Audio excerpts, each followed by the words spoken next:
Hello, and thank you for joining me here at Ready to Ride. My name's Louise Towl, and I'm a chartered physiotherapist and veterinary physiotherapist. I teach Pilates, and I also ride. I freely admit that I don't have the best posture. Various bits of me are pretty stiff, and other parts are definitely hypermobile, so I'm really very far from being a perfect specimen. However, I hope that you will get as much from doing these sessions as I do, and that you will get some really good benefits for you and for your riding. This first session, I'm going to run through a simple warm-up that you can do. I would normally do this at the start of a Pilates session, but you can also do it before you ride or any time you actually feel you've got a chance to do some exercises or that you feel a little bit stiff. So let's get started. You need to stand with your feet hip width apart. What we're really focusing on this is setting your body into a really good position, whether it's for riding or for doing some more sort of specific exercises. And I tend to think of starting from the top and allowing my head to really float upwards so that I feel really tall and elongated but quite elastic, so it's not really rigid. And then I allow my shoulders to drop back and down, so I open out through the front of my chest and allow my arms to relax right down through to my fingertips. And that's really important when you're riding. I'm sure you're really aware anyway. You don't want to be transmitting tension down through the reins to the horse's mouth, so consciously relax through your arms. I then try to make sure I'm breathing right down to the base of my lungs. Too many of us, particularly if we're rushing around, breathe up and down through our shoulders, but that's actually not particularly economical because this is the smallest part of the lungs anyway. So breathing right down to the base of the lungs. And then I like to visualise that I've got imaginary ropes that run from the bottom of my ribs to the top of my pelvis. Don't really do anything with them at this point of exercise, but it's a really useful little analogy to be thinking of for more complicated exercises later on. I then imagine I've got a set of headlights glued to the bony bits at the front of the pelvis.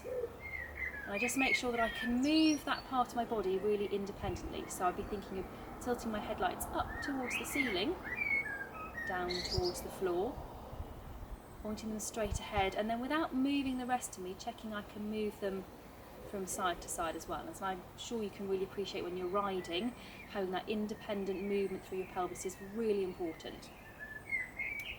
I then move on to the pelvic floor muscles.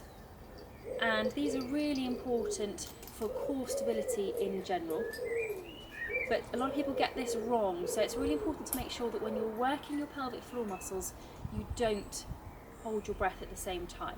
So if you imagine your pelvic floor is a lift with 10 floors, without taking your breath in, see if you can gently take that lift up onto floor 3, and once it's on floor 3, then try and hold it there.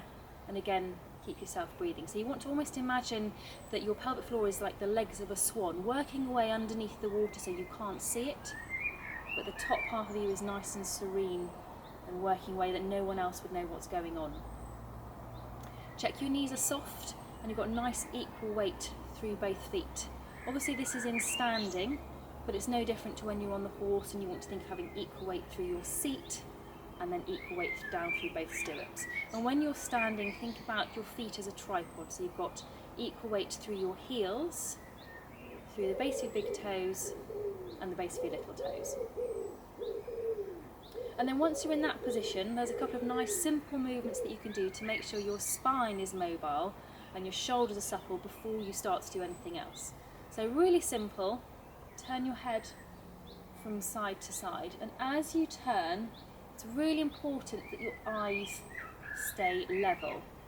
If you don't, and you dip down as you turn, actually what you're doing is putting a shearing force through the joints in your neck. It's not so good for you, and you won't be able to turn as far.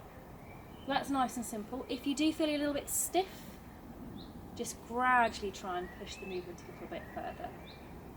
Then if you move on to your upper back, pop your arms across the chest, check your headlights are pointing straight ahead, and with the same principle as the neck, turn your shoulders from side to side, trying to keep your shoulders as level as possible. This is actually really important when you're thinking about any lateral work that you might be doing on your horse, because what you don't want to do is tip down and lean into the movement. You want to stay central and stable through your upper body.